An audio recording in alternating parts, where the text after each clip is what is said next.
আল্লাহর হাবিব সাল্লাল্লাহু আলাইহি ওয়াসাল্লাম মসজিদে নববীতে বসে আছেন সাহাবাদেরকে নিয়ে। হঠাৎ এক বেদুইনের আগমন। তো মসজিদে ঢুকে সে 2 রাকাত নামাজ পড়তেছে। এসে যে রাসূলকে সালাম দিবে কথা ওই কার্টিসিটাও নাই। সে 2 রাকাত নামাজ পড়ে দোয়া করতেছে আল্লাহর কাছে। কি দোয়া জানেন? দোয়ার মধ্যেও কার্টিসি নাই। দোয়াতে বলে, আল্লাহ তুমি শুধু আমারে রহম করো আর মুহাম্মদ সাল্লাল্লাহু আলাইহি ওয়াসাল্লামের রহম করো, আমাদের সাথে আর কারোর রহম করো না তুমি।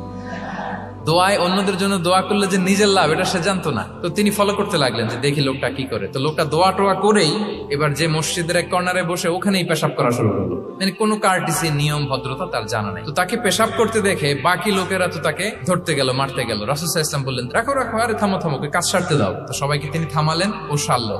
এবার রাসূল সাল্লাল্লাহু আলাইহি ওয়াসাল্লাম বললেন, কি অবস্থা তোমার, কোত্থেকে আসছো? সব খোঁজ খবর নিয়ে বললেন যে তুমি যে এইখানে নামাজ পড়লা, এরপরে আবার এই কাজটা সারলা, তুমি কি জানো এইখানে আল্লাহর জিকির করা হয়, এটা আমাদের ইবাদতগাহ, এইখানে কি এমন কাজটা করা তোমার ঠিক হলো?